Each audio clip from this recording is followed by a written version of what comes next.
we're going to do feats of strength later. For now, I want to get to something that lingers from Monday night. And Cowboys fans, it's so funny how they get mad about things. Like, we beat the Eagles by 20 points. Why are you talking about Mike McCarthy mismanaging the clock at the end of the first half?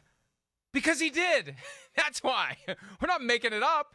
It was obvious. Peyton Manning was yelling at the TV on the Manning cast to call a timeout as seconds were ticking away. And the Cowboys, when they had the Eagles in a bad spot, we talked about it yesterday, they don't call the timeouts. They took two timeouts to the half. They could have gotten the ball back. Right. Here's Jerry Jones on his Tuesday appearance on 105.3 The Fan in Dallas, commenting on the perception/reality that Mike McCarthy has issues with clock management. Other teams have issues with clock management. That's part of the game. Let's cut things some slack and realize that if you do enough plays, we were critical of Garrett when he was here, and don't you think that goes with the territory?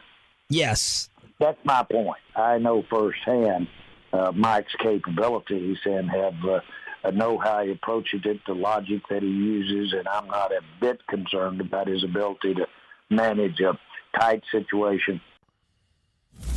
What goes with the territory is that you will be criticized fairly when you mismanage the clock.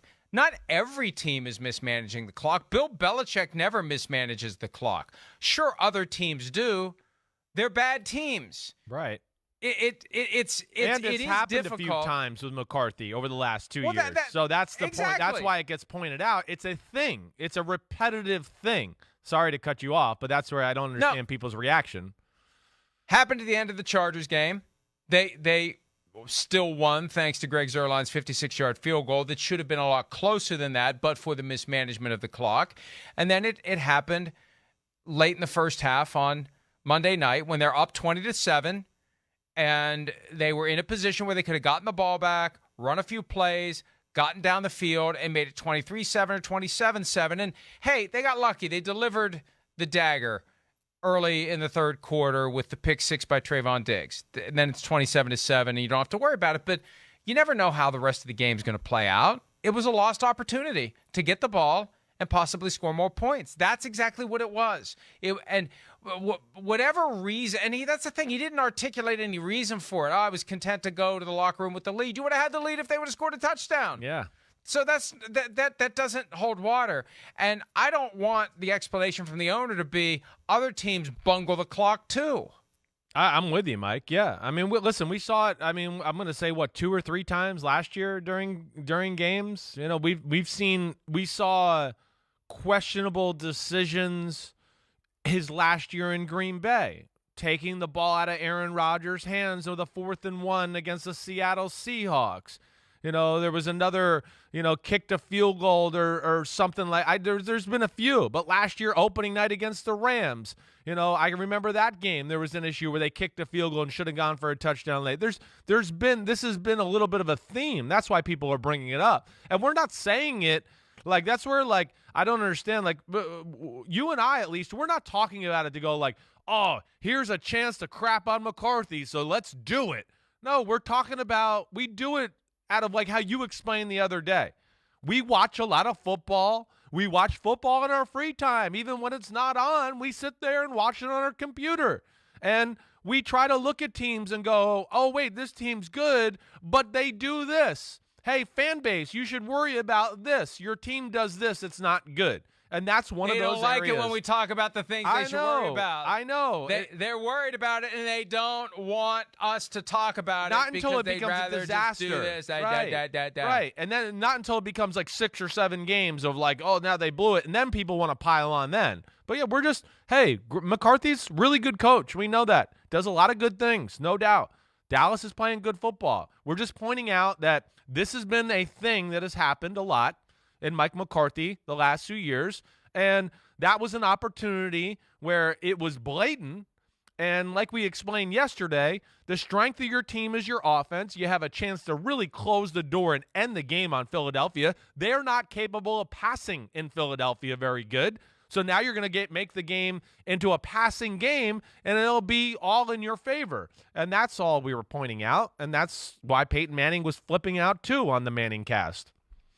As Chris or Pete or someone else tweeted from Chris's Twitter account on Monday night, another reason Aaron Rodgers is the greatest, he had to overcome that clock management for a decade. Did you actually? No, I don't ever. No, phone? I can't. No, but Pete, I texted Pete. Pete then takes a picture of the tweet before he sends it out and does it. Yeah, I'm done looking at social media. I hate social media. I hate it. It's just all negative, dumb idiots talking most of the time, and I can't take it. So I don't want to look and got to ruin my game where I start to look at some guy's stupid comment and I got to feel like I got to put him in his place. So no, I didn't look at it. Yes, that's what I love. I know you do. That's usually when I get your popcorn emoji. That's when you. When you send me that. They go, oh, I'm watching and this is fun. I'm enjoying, and that's when I know I've gotten myself into a Twitter war. And I've actually had access to some of your own tweets that were deleted but preserved. Yeah. For future enjoyment. Right. And, those are even better. Here's the only argument that could be made by McCarthy. This is what he could have said, maybe should have said, assuming that this is what his thought processes was. I take you back to January 17 of 1999. On that day, the Minnesota Vikings hosted the Atlanta Falcons in the NFC Championship. The Vikings, coincidentally, were leading that game 20-7. Late in the first half. Well in command. Everything clicking. It's all working. And you know what? They're going to go for the dagger. They're going to go for the death blow. They're going to dial up a deep ball to Randy Moss and maybe pop one open like they had all year and make it 27-7. And it's over at halftime. Randall Cunningham drops back to pass. Chuck Smith comes around the edge, pops the ball out. Falcons recover. One play later, it's 20-14 at the half, right. And it's a far different vibe. Right. So what McCarthy could have said was, look, we get the ball back. There could be some fluke thing that happens, just like that fluke that happened that gave them their first 7. They're only 7 in the game. That's the only time they'd scored. I don't want them going into halftime thinking they have life because we were outclassing them. Yes. I don't want to even give them an opening to feel at halftime like they have a chance. Because I am confident we go into the locker room at 20-7. There's no way we're losing this game because we're operating on a higher level than them. Now, we understand we have to play them later in the season. We understand that they could be better that night. But tonight, I felt like where I was on the sidelines, we were the better team, and I wasn't going to take the chance of giving them a free 7 points because I knew that we'd prove that we were the better team in the second half. Oh, and by the way, we did. Yeah. That's how he should have responded. Sure. If it's the truth. Yeah, no, I think that's, hey, part of being a coach is making sure you got your answers straight when you go into a press conference. Make sure you're sending the right message to the media, the fans, and then your own team to just know that. And, yeah, I don't think that response or his response was one that we felt like, oh, well, that makes a whole lot of sense, or there just wasn't enough, to back it up. Other than, oh, I'm good, or I'm fine here, I'm good with that. And yeah, we just want to hear a little bit more. And if you hear a little bit more with conviction and there's some real thought and you got something to say, people back off and go, okay, hey, I might not agree with it, but he thought it out, and that was a good answer, so okay. We talked a lot this week about the failure of the NFL to provide any type of transparency or explanation on the controversial calls. Maybe it is better to say nothing than to say something that makes people say, what the hell is he talking about? I was content to take the lead. Well, you would have taken the lead if they would have scored. You'd still have the lead. So, I think it's a critical component of a coach's job. The coach is the liaison directly to the fan base. And the coach can go a long way toward arming the fans with the ammunition they use then to respond to guys like us. Right. Because if you provide a compelling argument, first of all, maybe you'll win us over, and we say, we understand what he was doing now. It's a great explanation. All right, well done, Mike McCarthy. We apologize for questioning you during the game.